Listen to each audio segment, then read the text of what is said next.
My brother-in-law refused to pay me for 2 years of work at his business, and my sister said I should be grateful for the experience. So, I showed them how to run real business. My sister Grace married Vincent when I was 22 and fresh out of trade school. I had my electrician's license but no experience and no connections. Vincent owned a small electrical contracting company. He did residential work mostly. New builds, renovations, panel upgrades.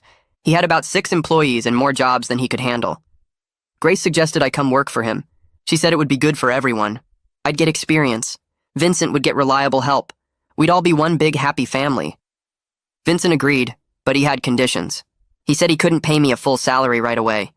The business was growing and cash flow was tight. He said he'd pay me a small weekly amount for living expenses, and then we'd settle up properly once things stabilized. He said 6 months, maybe a year at most. I was young and stupid and trusted my own sister, so I said yes. The weekly amount was $200. I was working 50 hours minimum, sometimes 60. I was doing the same jobs as his other guys, sometimes harder ones because I was eager to prove myself. His regular employees were making $25 to $30 an hour. I was making less than $4. But I told myself it was temporary. I told myself Vincent was good for it. I told myself Grace wouldn't let her own brother get cheated. 6 months passed. I asked Vincent about getting paid properly. He said the business was still finding its feet. He said give it a few more months, and he said I was learning so much, wasn't that worth something? I talked to Grace about it. She said Vincent was under a lot of pressure. She said I should be patient. She said the experience I was gaining was more valuable than a paycheck anyway. So I waited. A year passed. I asked again. Vincent got annoyed. He said I was being ungrateful. He said he took a chance on me when no one else would. He said if I wanted to leave, I could leave, but I'd be starting from zero somewhere else. He made it sound like he was doing me a favor by not paying me. Grace backed him up. She said I was part of the family business now. She said I needed to think long term. She said money wasn't everything. Easy to say when you're living in a 4-bedroom house your husband bought. I stayed another year. I don't know why. Maybe I kept hoping things would change. Maybe I was scared to start over. Maybe I just couldn't believe my own sister would let this happen. By the end of year 2, I'd done the math. At a normal rate, Vincent owed me over $90,000. I brought this up one Sunday dinner at their house. I showed him the numbers. Hours worked, market rate for a licensed electrician, minus what he'd already paid me. $93,000 and change. Vincent laughed. He actually laughed. He said those numbers were fantasy. He said I was an apprentice, not a journeyman. He said the $200 a week was more than fair for someone learning the trade. I pointed out that I came in with my license. I wasn't learning. I was working. He said the license was just paper. Real knowledge came from experience. Experience he gave me. Grace told me I was ruining dinner. She said I was being dramatic. She said if I was so unhappy, maybe I should find another job. So I did. I quit the next day. No notice, no explanation, just a text to Vincent saying I wouldn't be in. He called me 12 times. I didn't answer. I had saved almost nothing from those 2 years. The $200 a week barely covered my rent and food, but I had something else. I had 2 years of experience working every neighborhood in the city. I knew the builders. I knew the suppliers. I knew which inspectors were strict and which ones were reasonable. I knew how Vincent priced his jobs, and I knew he was overcharging by at least 15%. I got a job with another contractor for 3 months, just long enough to save some money and make a plan. Then I filed for my own business license. I called it Proper Electrical Services. Simple name, easy to remember. I started small, just me, my tools, and a used van. I reached out to every builder and general contractor I'd met while working for Vincent. I told them I was on my own now. I told them my rates were fair and my work was solid. A few of them gave me a shot. Word spread. Within 6 months, I had more work than I could handle alone. I hired my first employee, then my second. By the end of year 1, I had a crew of 4 and a real office. I wasn't rich, but I was building something that was actually mine. Vincent noticed. Of course he noticed. Some of his regular clients had switched to me, not because I poached them, because they liked my work better and my prices were lower. He called me about a year after I left. He said I was stealing his business. He said I was using contacts I made on his time. He said it was unethical. I asked him if it was ethical to not pay his own brother-in-law for 2 years of labor. He hung up. Grace called the next day. She started talking before I could even say hello. Mom was upset. She wanted to know why I couldn't just let things go. I was tearing the family apart over something that happened years ago. I listened to her voice get higher and tighter until she finally stopped to breathe. Then I told her I let things go for 2 years while Vincent stole from me. I let it go while he paid his other guys fair wages and gave me scraps. Now I was succeeding on my own, and that made her mad. She went quiet for a second. Then she came back with how Vincent was struggling financially, how I took his best clients, how his business was falling apart because of me. I reminded her those clients chose me. They picked my company because I did better work for fair prices. Nobody forced them to switch. Grace got quiet again when I pointed out that Vincent clearly had money to pay his other employees properly. Just not his own brother-in-law. He found $25 to $30 an hour for strangers, but couldn't manage more than $4 for family. She tried to say something, but I kept going. The math was simple, and she knew it. The call went downhill fast after that. Grace said I had changed, that I was selfish now, that money mattered more to me than family. I told her she chose her husband's lies over her own brother's livelihood 2 years ago. She made that choice every time she told me to be patient, every time she said experience was more valuable than a paycheck. I hung up feeling angry but also relieved. I finally said what needed saying. No more pretending things were okay when they weren't. Max was at the office when I walked in. He took one look at my face and asked if everything was okay. I gave him the basic story.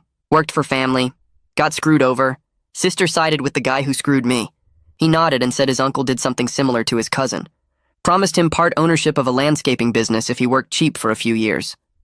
5 years later, the cousin was still cutting grass for minimum wage, and the uncle bought a boat. Max said he got it. Some people think family means you work for free.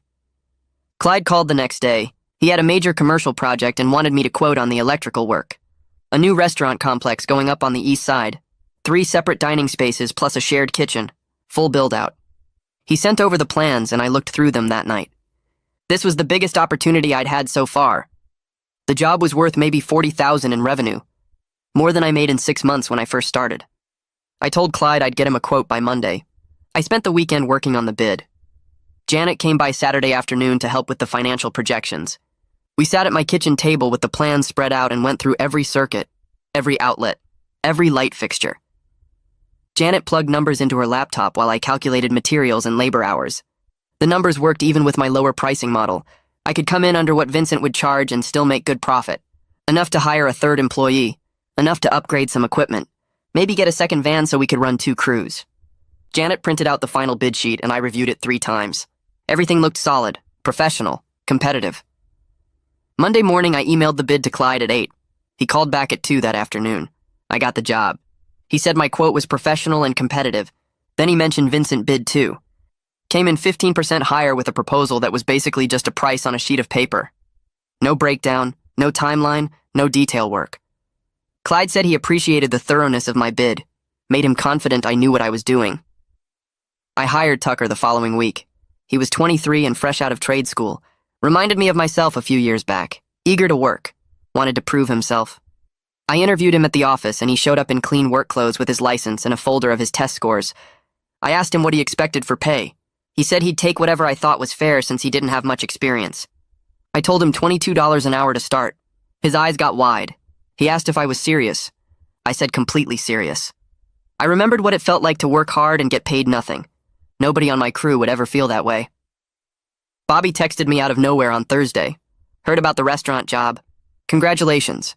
Said he always thought what Vincent did to me was wrong. Several of the crew felt the same way, but nobody wanted to say anything and risk their jobs. I thanked him and asked how things were going at Vincent's company. Bobby said it was getting rough. Vincent was stressed, snapping at employees over small stuff, bidding on jobs like he was desperate. The atmosphere wasn't good anymore. Bobby mentioned 2 more regular clients had switched to other contractors recently. Not to me specifically, but away from Vincent. Word was getting around that his work quality had dropped. Jobs were taking longer. Estimates were all over the place. One client had to call him back twice to fix problems with a panel installation. That kind of thing spreads fast in this business. Contractors talk, builders talk. Once your reputation starts sliding, it's hard to stop. I watched Vincent's business slide while mine grew. The satisfaction was real, but it didn't fill the gap where my sister used to be. Mom called on a Tuesday evening. I was at the office finishing paperwork when her name showed up on my phone. She started with small talk about the weather and her garden. Then she got to the point. She wanted me to come to Sunday dinner. Just family. She said it was time we all sat down and talked like adults. She said Grace missed me and Vincent was willing to discuss things. I asked what there was to discuss. Mom said we needed to move past this. I told her I was willing to talk, but only if Vincent brought a check for $93,000 plus interest. Mom went quiet. Then she said I was being unreasonable. She said family was more important than money. I felt my jaw tighten. I explained that Vincent made it about money when he exploited my labor for 2 years. I said Grace made it about family when she told me to be grateful for being used. Mom said I was twisting things. She said Vincent made mistakes, but he was still family. I asked if I was still family when I was working 60-hour weeks for $200. She didn't answer that. She just said she hoped I would reconsider and hung up. The restaurant project started the following Monday. Max and Tucker showed up at the site at 7 in the morning with the van loaded. I met them there with the plans and we did a walkthrough with the general contractor. The space was gutted down to studs. Clean slate. We mapped out the panel locations and started running conduit. Max worked the main dining area while Tucker handled the kitchen circuits. I supervised and jumped in where needed. The work went smooth. No surprises in the walls, no hidden problems. By end of week 1, we had rough and done for the entire first floor. Clyde stopped by on Friday afternoon. He walked the site with his clipboard checking our work. He nodded at the panel installation. He tested a few connections. Then he told me he was impressed. He said the quality was excellent and we were ahead of schedule. He mentioned he had more projects coming up if I was interested. I told him I was always interested in good work. Diane called the next week. I was in the van heading to a supply run when her name showed up. She asked if I had time for a big project. I said depends on the timeline. She told me about a subdivision of townhouses. 32 units needing complete electrical throughout. She said it would be steady work for months. I asked why she was calling me instead of her usual contractors. She said she was done with Vincent. He missed deadlines on her last 2 projects. His crew seemed disorganized. One job had to be inspected 3 times because of code violations. She said she couldn't afford that kind of hassle. I told her I'd put together a bid and get it to her by end of week. She said she'd wait to hear from me. The days got longer. I was working 12-hour stretches most days, sometimes 14. But it felt different from working for Vincent. Every hour was mine. Every dollar I earned actually went to me. I was building something real, something with my name on it. Janet called me one evening after I'd been at a job site since 6 that morning. She said she needed to talk about the business. We met at a coffee shop near her office. She pulled out her laptop and showed me the numbers. Revenue was up. Way up. But she was worried about me. She said I was working too many hours. She said burnout was real, and I needed to think about sustainable growth. She suggested I hire another electrician sooner rather than later. Maybe even look at a project manager to handle scheduling. I told her I'd think about it. She gave me a look that said she didn't believe me. Grace texted 3 days later. The message came through while I was pulling wire in an attic. She asked if we could meet for coffee. Just the 2 of us. No Vincent. I stared at the message for a while. Part of me wanted to ignore it. Part of me was curious what she wanted to say. I texted back that I could do Saturday morning. She sent back a thumbs up. Saturday morning, I got to the coffee shop first. I ordered black coffee and sat at a table by the window. Grace showed up 10 minutes late. She looked tired, dark circles under her eyes, hair pulled back in a messy ponytail. She ordered something with a lot of milk and sugar and sat down across from me. She didn't say anything at first, just stirred her coffee and looked out the window. Then she said things had been tense at home. Vincent was stressed about the business. He was drinking more, getting angry about small stuff. She said he was obsessed with me, with my success, with how I was doing better while he was struggling. I didn't say anything. I just waited. She asked how I was doing. I said I was fine, busy. She nodded like she expected that answer. I asked her directly if she understood why I left, if she understood why I was angry. She gave me a long answer about seeing both sides, about how relationships were complicated, about how business and family shouldn't mix. I let her finish. Then I asked a simpler question. Was Vincent wrong to not pay me? She looked down at her coffee. She said it was complicated. I asked how it was complicated. She said Vincent had expenses. The business was growing. Cash flow was tight. I reminded her those were the same excuses from 2 years ago. She said I was being harsh. I said I was being accurate. I told Grace I loved her, but I couldn't have a relationship with her if she wouldn't acknowledge what Vincent did was theft.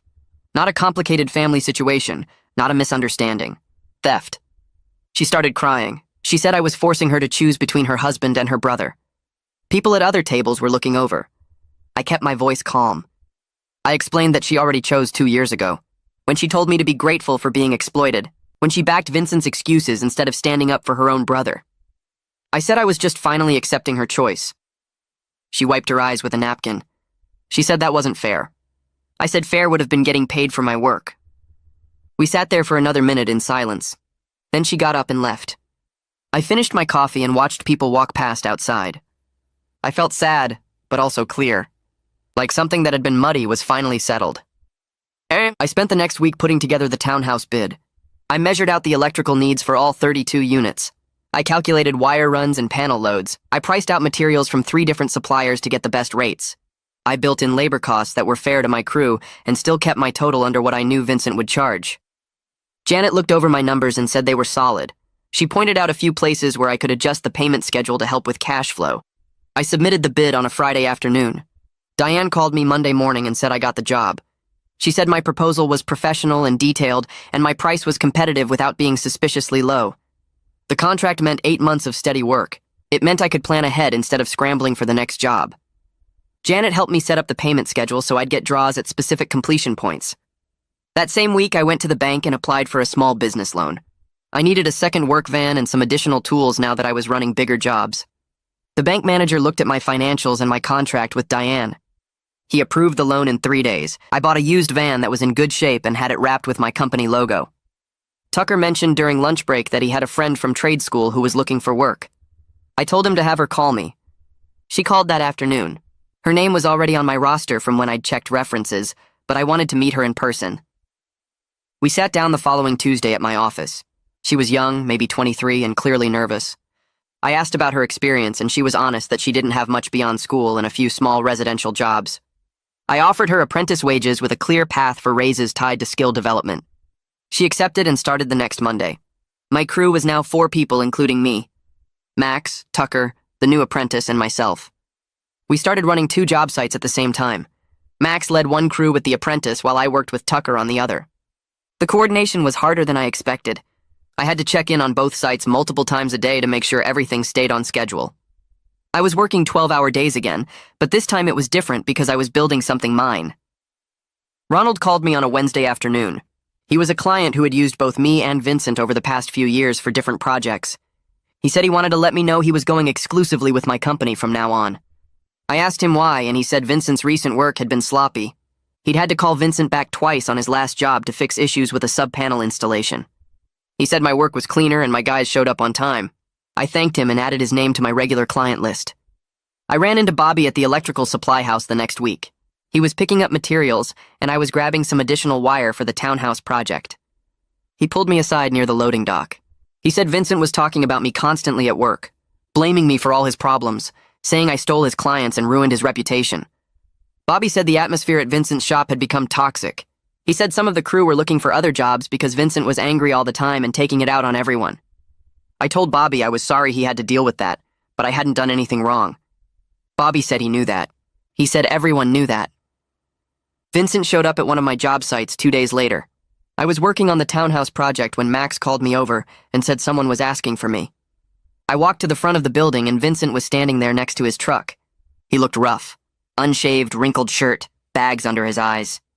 He started in immediately saying I was sabotaging his reputation and stealing his employees. I told him I needed to get back to work. He followed me saying we needed to talk about this. I stopped and turned around.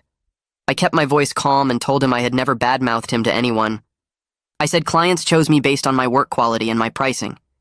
Vincent got in my face. He said I owed him for training me, that everything I knew came from working for him. Max walked up and asked if there was a problem.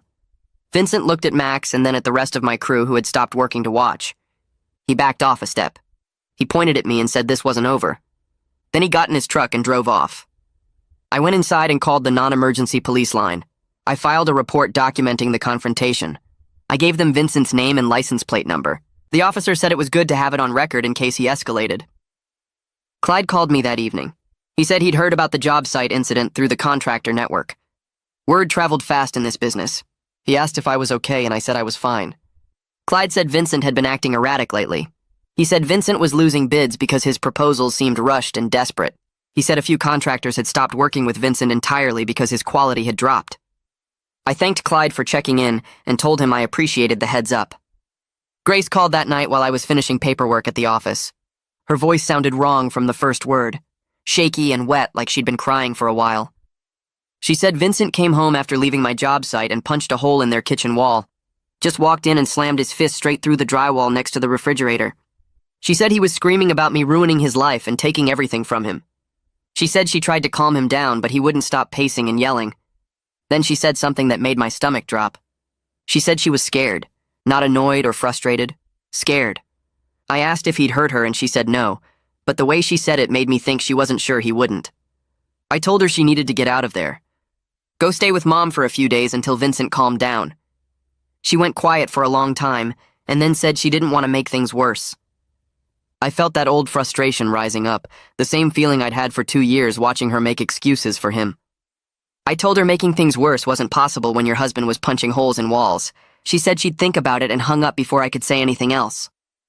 The next morning, my lawyer called about something routine with the business paperwork. I mentioned the situation with Vincent showing up at my job site and the wall punching incident Grace told me about. The lawyer got quiet and then asked if I'd ever considered a formal demand letter for the unpaid wages. I hadn't really thought about legal action beyond just moving on and building my own thing. He explained that a demand letter would create documentation of the debt and start the clock on potential legal action. It would be official record that Vincent owed me money and refused to pay. I sat with that idea for a few days. I didn't expect Vincent to actually pay if I sent a letter. The man laughed in my face when I showed him the numbers. But having it documented felt important somehow. Like proof that I wasn't crazy or ungrateful or dramatic. Proof that $93,000 was real money he actually owed me. I told the lawyer to draft the letter. He put together something professional that laid out the hours worked, the market rate for a licensed electrician, what Vincent had actually paid me, and the difference owed. The letter gave Vincent 30 days to respond with either full payment or a proposal for a payment plan.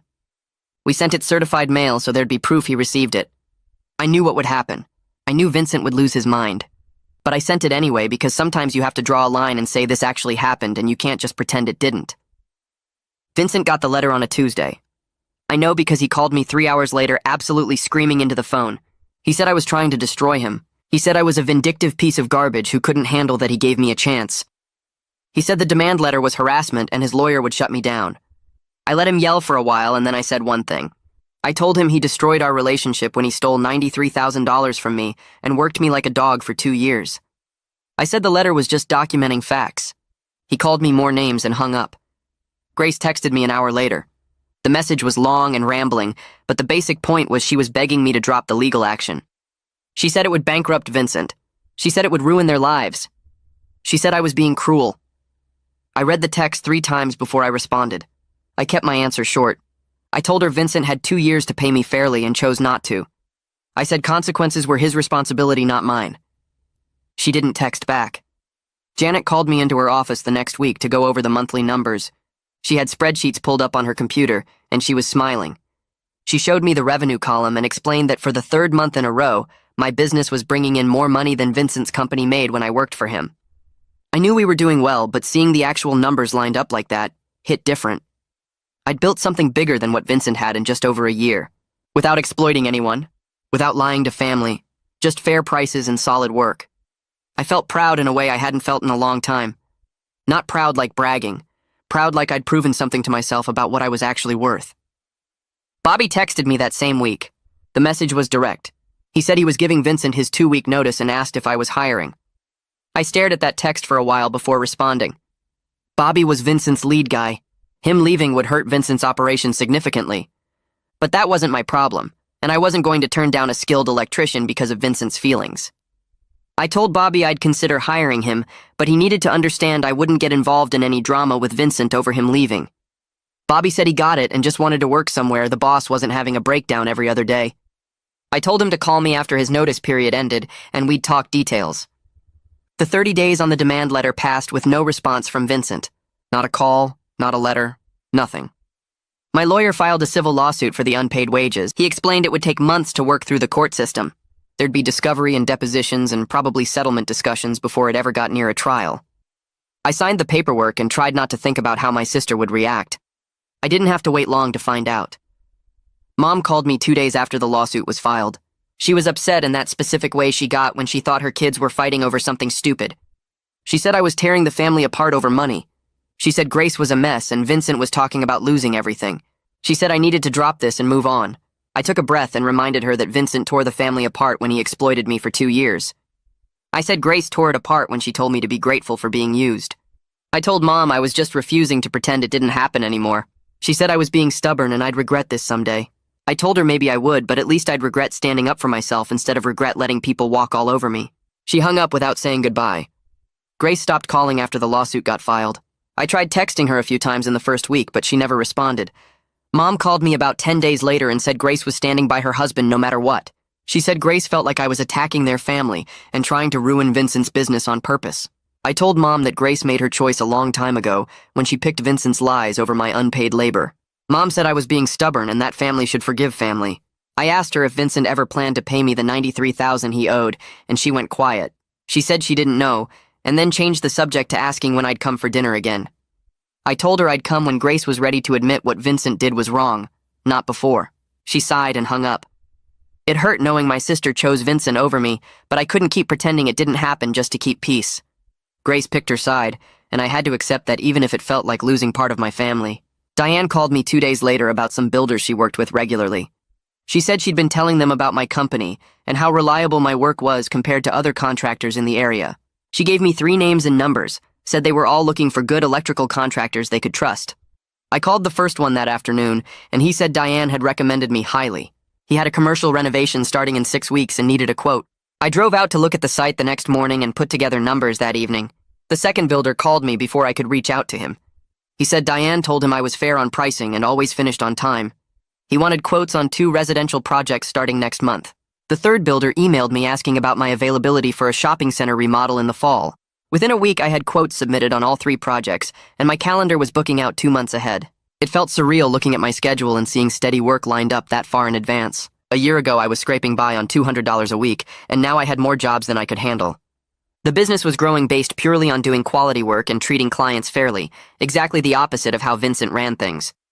Word started spreading in the contractor community about Vincent's lawsuit. Clyde called me to ask if everything was okay with my business, and I told him it was fine, that the lawsuit was about Vincent owing me unpaid wages from when I worked for him.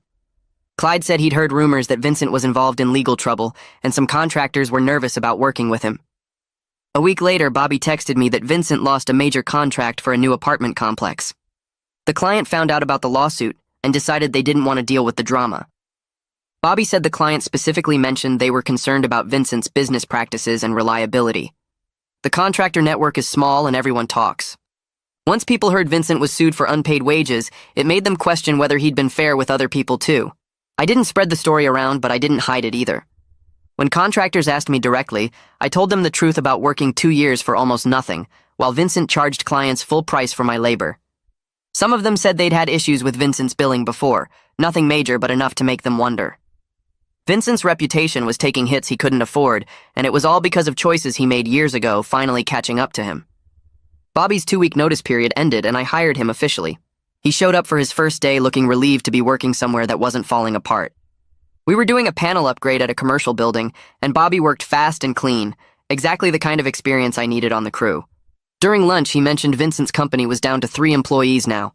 2 guys quit the same week Bobby gave notice, and Vincent hadn't replaced them. Bobby said Vincent was barely getting by on small residential jobs, basic stuff like outlet installations and light fixture replacements. The bigger contracts were drying up because Vincent couldn't compete on price or reliability anymore. Bobby said the office felt like a morgue the last few weeks he was there, with Vincent stressed and snapping at everyone over minor things. I asked if Vincent ever mentioned me, and Bobby said yeah, constantly. Vincent blamed me for every client he lost and every employee who quit. Bobby said it got old fast listening to Vincent complain instead of fixing his actual business problems. I felt a little bad hearing how far Vincent had fallen, but mostly I felt like he earned every bit of it by refusing to pay me fairly when he had the chance. The lawsuit moved into discovery phase, and my lawyer requested Vincent's financial records.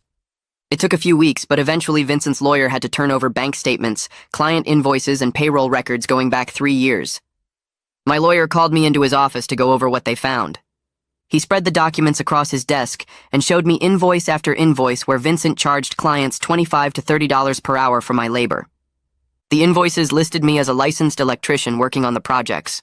Then he showed me Vincent's payroll records, which proved he only paid me $200 per week no matter how many hours I worked. My lawyer did the math right there in front of me. Vincent billed clients over $98,000 for my work over 2 years. He paid me $21,000 total. The difference was $77,000 that Vincent kept, while telling me the business couldn't afford to pay me properly. My lawyer said this strengthened our case significantly because it showed Vincent wasn't just struggling financially, he was actively profiting off my unpaid labor while lying about the company's situation. The records proved everything I'd been saying about being exploited. Vincent charged clients full price for a licensed electrician, then paid me less than minimum wage and pocketed the difference.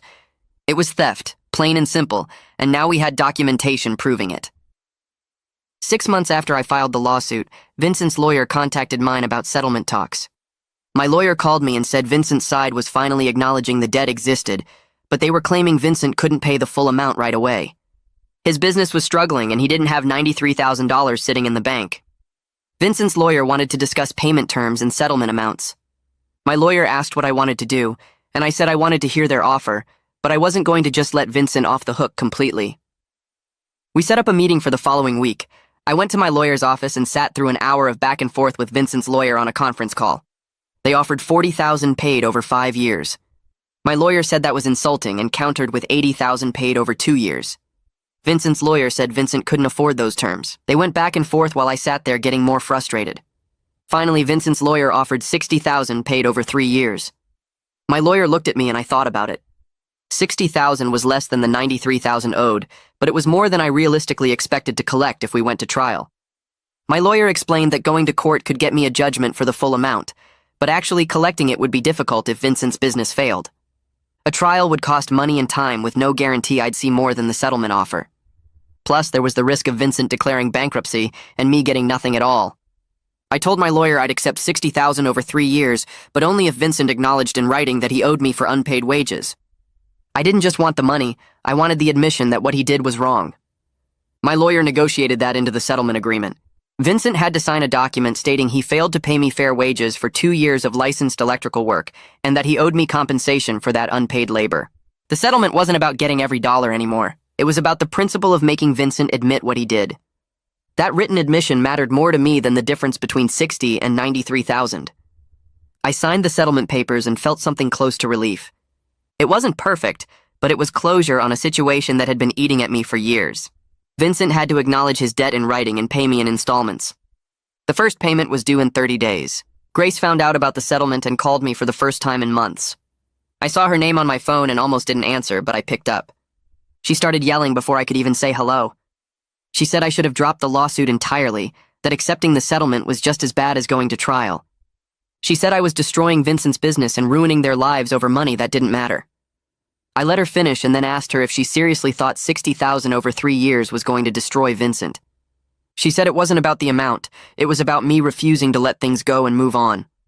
I told her she was still missing the point completely. This was never about the money. It was about Vincent stealing from me for 2 years while she told me to be grateful. It was about them treating me like I didn't deserve fair pay because I was family.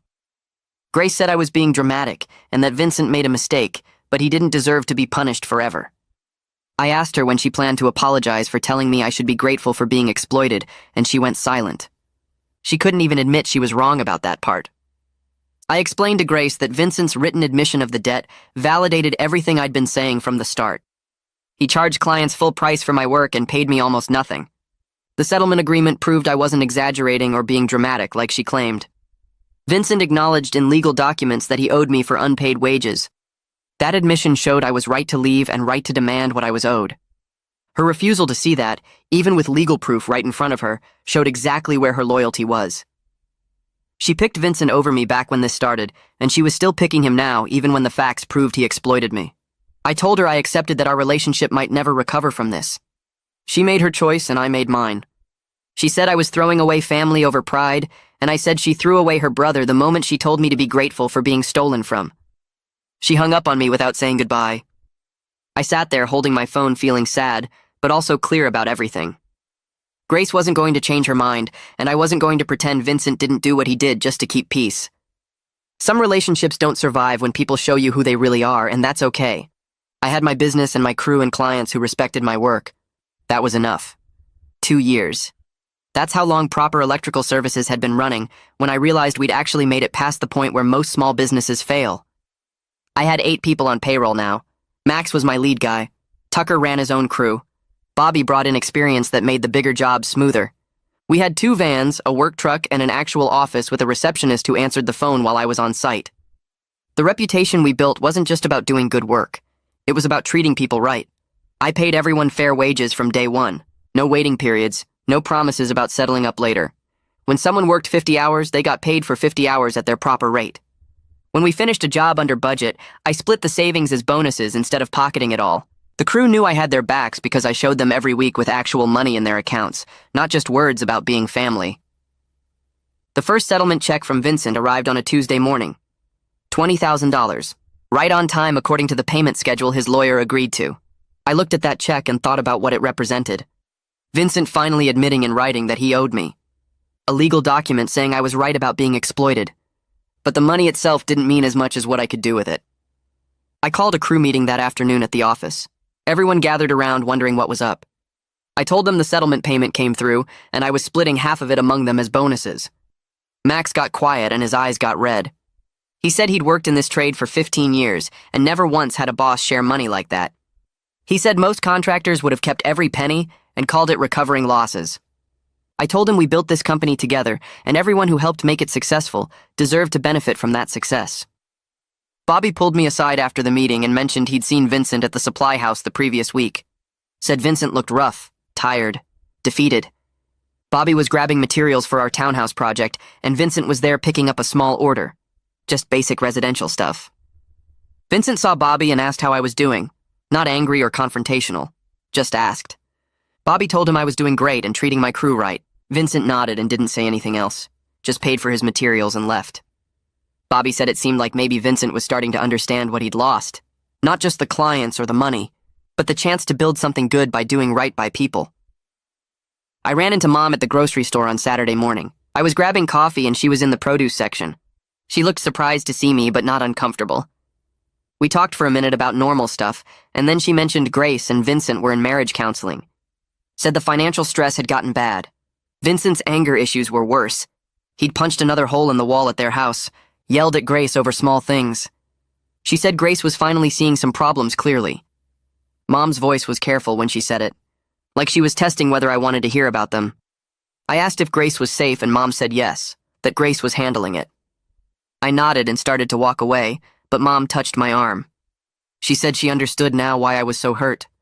Said she was sorry for not supporting me better when everything started. I looked at her and felt something shift. Not anger, just tiredness. We got coffee at the shop next door to the grocery store. Sat at a small table by the window. Mom kept apologizing and I finally told her I wasn't looking for apologies. I just wanted acknowledgement that what happened was wrong. That Vincent stole from me and Grace backed him up. Mom nodded and said she saw that now. Said she'd been so focused on keeping peace in the family that she didn't want to see how bad Vincent's treatment of me actually was. She admitted she made excuses for him because confronting it meant dealing with the fact that Grace married someone capable of that kind of exploitation. I appreciated her honesty. We finished our coffee and I told her I loved her, but I couldn't pretend things were fine with Grace and Vincent just to make family dinners easier.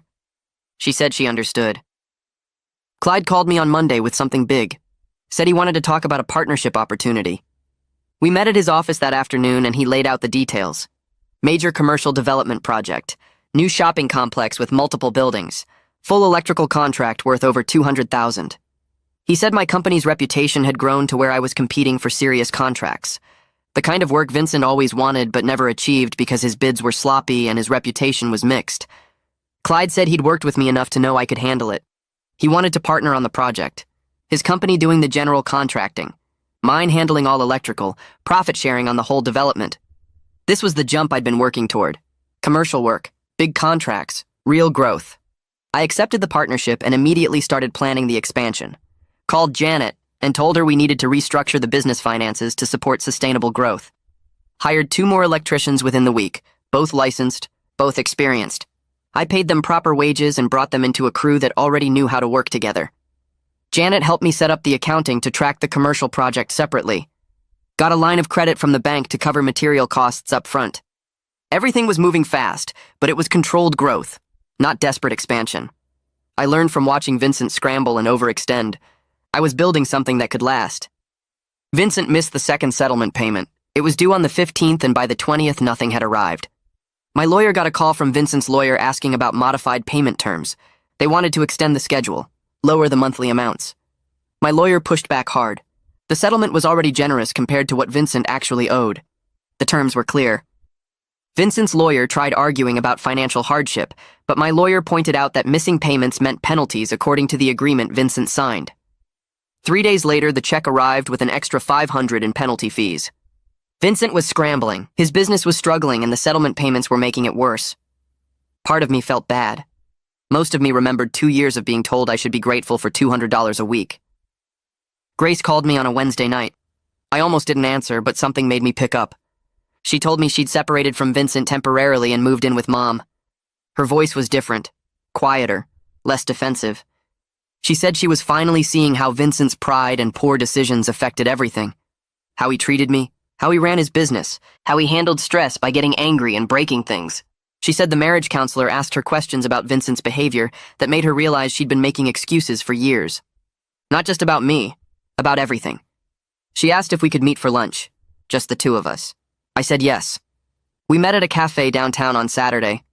Grace looked tired but more present somehow, like she'd been hiding behind something for years and finally stepped out from behind it. We ordered sandwiches and she started talking before the food even arrived. She gave me a real apology, not the half apology from before. She said she was sorry for not believing me, for choosing Vincent's version of events over mine, for telling me I should be grateful when I was exploited. She admitted she was scared to see the truth because seeing it meant acknowledging she married someone capable of treating family that way, meant admitting her judgment was that wrong about the person she built her life with. She said watching Vincent spiral over the past year forced her to see things clearly. His anger, his pride, his refusal to take responsibility. She saw how he treated me and realized he was capable of treating her the same way when things got hard. I told her I wasn't forcing her to choose anything. She made her choice 2 years ago when she backed Vincent instead of me. Now I was just living with the reality of that choice. We met for coffee again the next week, and this time Grace listened more than she talked. I explained that I could rebuild our relationship, but Vincent wasn't part of my life anymore. Not at family dinners, not at holidays, not ever. She asked if that would change if they got divorced, and I told her honestly that I didn't know. The damage went beyond their marriage. It was about her choosing to let me be exploited and calling it family loyalty. Grace nodded slowly and said she understood. She wouldn't push for reconciliation or try to sneak Vincent into situations. She just wanted her brother back, whatever that looked like now. The medical complex contract came through 3 weeks later. Janet called me while I was on a job site, and I had to sit down in the van to process the numbers. $240,000 for the full electrical build. Design, installation, inspection, everything. The project timeline was 8 months with milestone payments. I'd need to hire more people and probably lease additional equipment, but the profit margin was solid even with those costs. This single contract would bring in more money than I would have made in 3 years working for Vincent at proper wages. I called Max and told him we just landed the biggest job in company history. He whooped so loud I had to pull the phone away from my ear.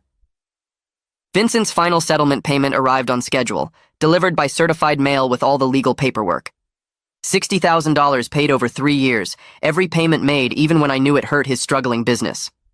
I deposited the check and met with a commercial real estate agent the same afternoon. I'd been looking at properties for months, waiting for the right moment. Found a small building near the industrial district with good highway access and enough space for offices, a warehouse, and a proper workshop. The settlement money covered the down payment. I signed the purchase agreement 2 weeks later. The previous owner's sign came down and mine went up. Proper electrical services in bold letters across the front of a building I actually owned. Something I built from nothing after Vincent tried to keep me small and dependent and grateful for scraps. 3 years after I sent that text message quitting Vincent's company, I walked through my building doing a head count for the new employee handbook Janet was putting together. 15 people on payroll, licensed electricians, apprentices, an office manager, a purchasing coordinator. Every single one of them paid fair wages with health insurance and retirement contributions. Max ran the commercial division. Tucker headed up residential. Bobby managed the service and repair team. We had regular clients, steady work, and a reputation for quality and reliability. I proved you could succeed without exploiting people. That treating employees well made them work harder and stay longer. That family who watched you get cheated and told you to be grateful weren't worth sacrificing your dignity to keep around. Vincent's business barely survived with 3 employees doing small residential jobs. Grace and I had coffee every few weeks and talked carefully around certain subjects. Mom finally admitted she should have supported me sooner. And I ran a company built on the simple idea that people deserve to be paid fairly for their work.